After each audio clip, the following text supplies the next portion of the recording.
So the first game on the December 2011 LSAT tells us that a professor must determine the order in which 5 of her students, Fernando, Ginny, Hakeem, Juanita, and Kevin, will perform in an upcoming piano recital. Each student performs one piece and no two performances overlap. The following constraints apply. So first, let's stop right there. We notice we have 5 students, and these students are Fernando, Ginny, Hakeem, Juanita, and Kevin. And then tells us that they're going to perform in an upcoming piano recital. Each student performs one piece and no two performances overlap. So you notice this is going to be a linear game.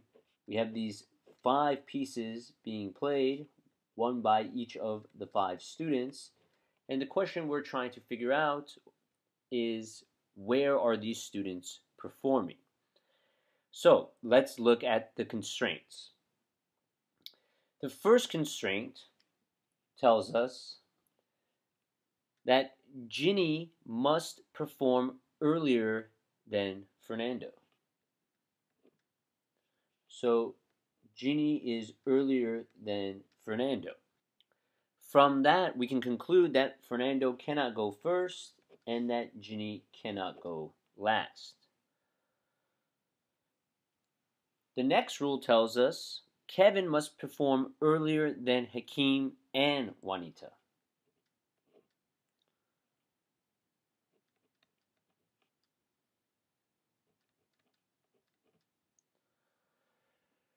Well, that tells us that Hakeem and Juanita definitely can't be first, because where would Kevin go? And we also know that Kevin can't go fifth or fourth, because there are at least 2 variables, H and J, behind Kevin. And the third and final constraint tells us that Hakeem must perform either immediately before or immediately after Fernando. So either Hakeem comes immediately before Fernando, or Hakeem comes immediately after Fernando. So now let's try to put these rules together. So we have this HF block. Again, we don't know the order of H and F. We know that they must be next to each other, either H before F or H immediately after F. So what else can we conclude? Well, we know, again, we're trying to put these rules together. And we know that H has to come after K. So we can say that K is going to be to the left or ahead of the HF box.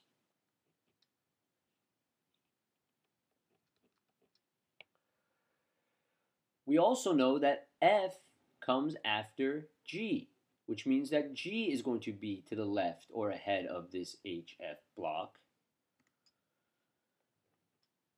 And the only variable left now is J, and all we know about J is that it goes after K from Rule 2. So we know that H is going to be ahead of J as well. Notice, however, we know nothing about the relationship between J and H and F, or J and G for that matter. But notice here that we know for sure that there are 2 variables ahead of the HF box, at minimum, G and K. So that tells us that the earliest that we can have our HF box would be 3, 4. Right? Because if it came 1, 2, obviously there's no room for anything to the left. If it was 2, 3, there'd only be room for one variable to the left, but we need both G and K to be to the left of the HF box. So one possibility, again, would be placing our HF block in 3 and 4. Again, we don't know the order, we just know they must be next to each other. Well, we know that H and F come behind G and K, So G and K are going to make up spots 1 and 2. The only variable that remains is J, who must go last. But notice that's not the only possibility. We could also have our HF box go 4, 5.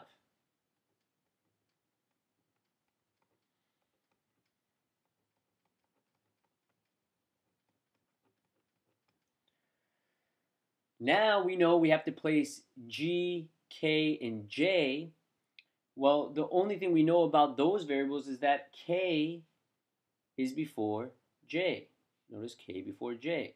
So that tells us K can't be third, because where would J go then?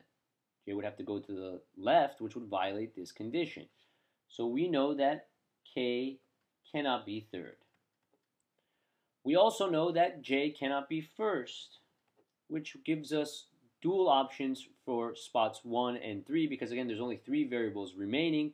We've eliminated 1 from each of those positions. So 1 is going to be either G or K, and 3 is going to be either J or G. And that is the general setup for this game.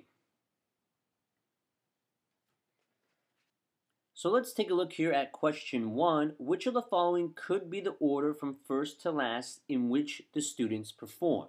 We know this is a free point. We're going to ignore our entire setup. We're going to go through the rules one at a time and eliminate answer choices that violate these rules. So our first rule was that Ginny performs earlier than Ferdinand. Well, in A, G is before F, that's fine. B, G before F, fine. C is fine. D is fine. But notice in E, we have F before G, which clearly violates our first condition, so E would be eliminated. Our next rule told us that K comes before H and G.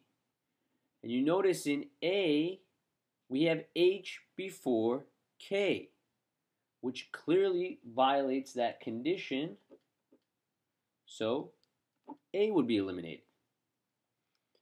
In B, notice we have J before K, which again would violate the same constraint, constraint number 2, so B is out.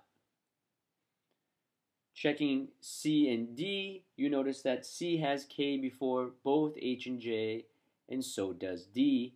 So C and D are fine, which brings us to our third and final constraint, that H must come immediately before or after F. And you notice in answer choice C, we have H, but then F is not immediately next to it. So C would violate the third constraint, and C would be eliminated, proving that D here would be the correct answer. And again, don't forget that that is a free hypothetical that we can use in the future, so make sure you write down what that answer choice is giving us, because this is a valid scenario where we have K, G, J, F, and H. And you notice that violates none of our rules. So again, D here would be the correct answer. Moving on to question 2. Question 2 says, if Juanita performs earlier than Ginny, then which one of the following could be true? Well, let's think about that. They're telling us now that Juanita performs before Ginny. Well, what else do we know? Well, we know that K also comes before J. So we would be able to say K is going to be in front of Juanita. We also know from rule 1 that Ginny comes before Fernando. And we know that we have this HF block, so what that actually tells us is that G is going to be ahead of the HF box. So you notice what this actually is doing is putting us in scenario 2. Because notice, in scenario 1, J comes after Ginny. If J is coming before Ginny, we have to be in this scenario. And actually, specifically, the scenario that we've drawn out now for question 2.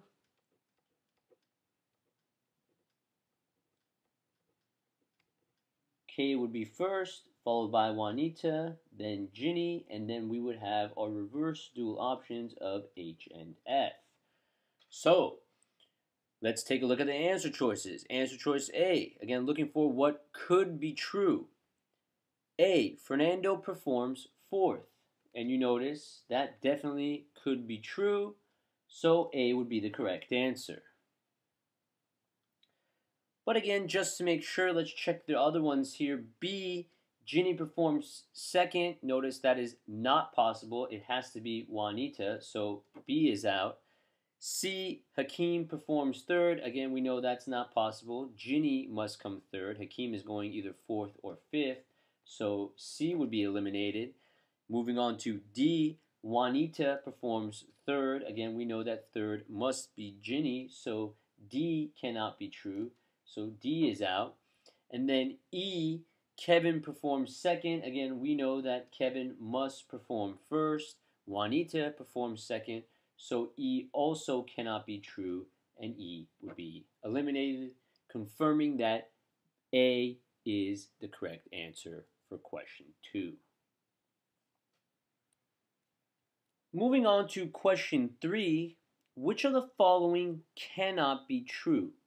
Alright, so let's take a look here. Again, we're looking for the answer choice that is not possible, whereas the 4 incorrect answer choices here are possible or could be true. So A, Fernando performs immediately before Juanita. Well, again, don't forget to use previous hypotheticals that we've drawn out. Question 1, answer choice D, again, a free hypothetical. Unfortunately, though, in that scenario, we do not have Fernando performing immediately before Juanita, so can't help us there. Same thing with question 2, we do not have Fernando performing immediately before Juanita. But you notice that definitely is possible. Look at scenario 1. We could have HF go 3-4, which would put Juanita 5. F would be 4, making A possible, so A would be eliminated. Moving to B. Ginny performs immediately before Hakeem. And again, notice from question 2, we see Ginny could be immediately before Hakeem. G in 3, Hakeem in 4. So our free hypothetical that we already have for question 2 is going to eliminate B as an answer choice.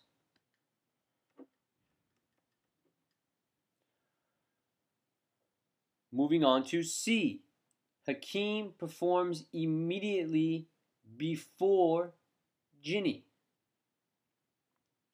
And you notice that C is impossible. Hakeem comes after Ginny. From putting rules 1 and 3 together, we were able to come up with that. You notice it's never possible to have Hakeem perform immediately before Ginny. In scenario 1, Hakeem is after Ginny. And in scenario 2, Hakeem is going to be after Ginny. Again, coming directly from combining rules 1 and 3 into this larger chain sequence here. So C cannot be true, and C would be the correct answer.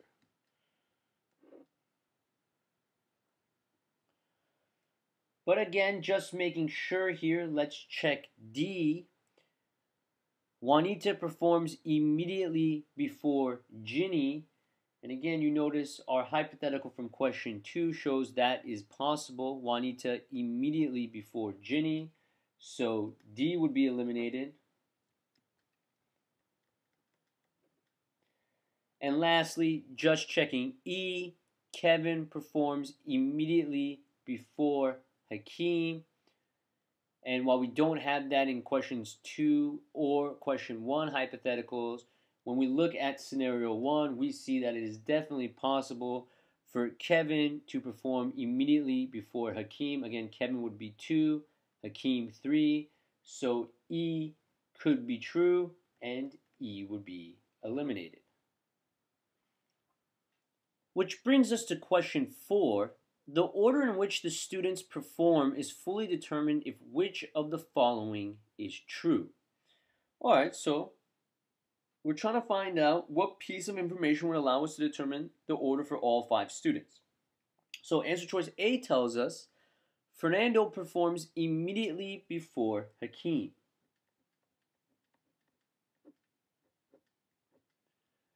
Does that help us determine the order of all 5 students? And you notice it doesn't. All A does is tell us what is taking place between H and F. But you notice we could still be in scenario 1 with this being FH, or we could still be in scenario 2 with this being FH, 4, 5. So you notice A does not allow us to determine the order of the students, so A would be eliminated. Moving on to B. Ginny performs immediately before Fernando. Would that allow us to determine the order of all 5 students? And you notice that there are 2 possible scenarios where we have Ginny immediately before Fernando. You notice scenario 1, we would have Ginny in 2, Fernando in 3. And in scenario 2, we would have Ginny in 3, Fernando in 4. Again, just to make sure that we're not overlooking anything, you notice we can put G in 2, F in 3. That means K would have to go first, H would be fourth, J would be fifth. But you notice that's not the only possible scenario, because we could have Ginny go third, Fernando go fourth, H go fifth, and then having K and J go 1 and 2. Also a valid scenario. So B would also be eliminated. That does not determine the order of all the students.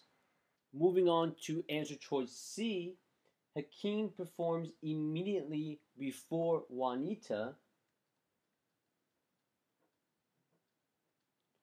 Well, that clearly puts us in scenario 1, because Hakeem is going to be immediately before Juanita. Well, does that allow us to determine the order of all of the students? And you notice it does not, because we still don't know the order between K and J. So C would also be eliminated. Moving on to D. Juanita performs immediately before Hakeem. So the opposite of what we saw in C, and you notice that's clearly going to put us in scenario 2. And what we're looking for is Juanita immediately before H. So Juanita would be third, H would be fourth, F would have to go fifth. But you notice we have the exact same problem as we saw in C. We do not know the order between K and J.